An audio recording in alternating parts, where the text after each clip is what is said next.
اور پھر اللہ تعالیٰ فرماتے ہیں لا یسمعون فیہا لغوا ولا کذابا، یعنی وہ نہیں سنیں گے اس میں، فیہا کا مطلب کیا ہے، ان باغات میں وہاں پہ کچھ بھی نہیں سنیں گے، اور وہ کیا نہیں سنیں گے، کسی بھی قسم کا لغو اور کذاب۔ لغو کہتے ہیں فضول باتوں کو، اور کذاب وہ ہوتا ہے کہ جب ایک بندہ دوسرے بندے کے خلاف کوئی جھوٹ بولے۔ اس صورت کے شروع میں آپ نے پڑھا تھا عما یتساءلون عن النبأ العظیم الذی هم فیہ مختلفون، یہ تھا لغو ان کا، یہ وہ فضول باتیں کر رہے تھے۔ سو یہ اللہ تعالیٰ متقین کو کہہ رہے ہیں کہ آپ پریشان نہ ہو، جب آپ جنت میں پہنچیں گے تو اس طرح کی کوئی بات آپ وہاں پہ نہیں سنیں گے۔ وَلَا تَسْمَعُنَّ مِنَ الَّذِينَ أُوتُوا الْكِتَابَ وَلَا تَسْمَعُنَّ مِنَ الَّذِينَ أُوتُوا الْكِتَابَ مِنْ قَبْلِكُمْ وَمِنَ الَّذِينَ أَشْرَكُوا أَذًى كَثِيرًا۔ اللہ تعالیٰ فرماتے ہیں اس دنیا میں آپ بہت دردناک چیزیں سنیں گے، حتیٰ کہ ہمارے نبی صلی اللہ علیہ وسلم کو فرمایا گیا کہ فَاصْبِرْ صَبْرًا جَمِيلًا، کہ آپ خوبصورت صبر کریں، وَاصْبِرْ عَلَىٰ مَا يَقُولُونَ وَاهْجُرْهُمْ هَجْرًا جَمِيلًا، ان کی باتوں پہ آپ صبر کریں۔ یہاں اللہ تعالیٰ فرما رہے ہیں کہ جب تم جنت میں پہنچ جاؤ گے تو تم اس طرح کی وہاں پہ کوئی فضول بات نہیں سنو گے، لا يسمعون فیہا لغوا ولا کذابا۔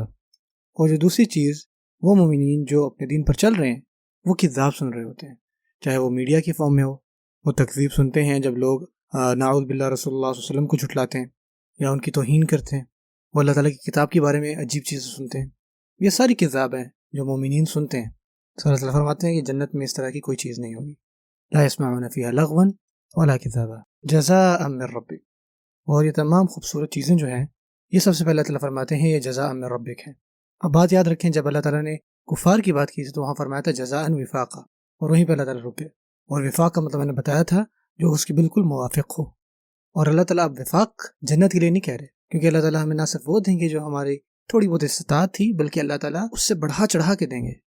اس وجہ سے فرماتے ہیں جزاء من ربک، اور یہاں پہ من ربی کا بھی ہے، اور جو رب ہے السید والمربی والمرشد والمعطی، یہ تمام معنی، جو دینے والا ہوتا ہے، جو خیال رکھنے والا ہوتا ہے، جو پروان چڑھاتا ہے، جو پیدا کرتا ہے، یہ تمام معنی جو ہے نا، یہ سارے کے سارے رب معنی میں لفظ میں آتے ہیں۔ لفظ رب ان کے ساتھ استعمال نہیں ہوا کفار کے ساتھ۔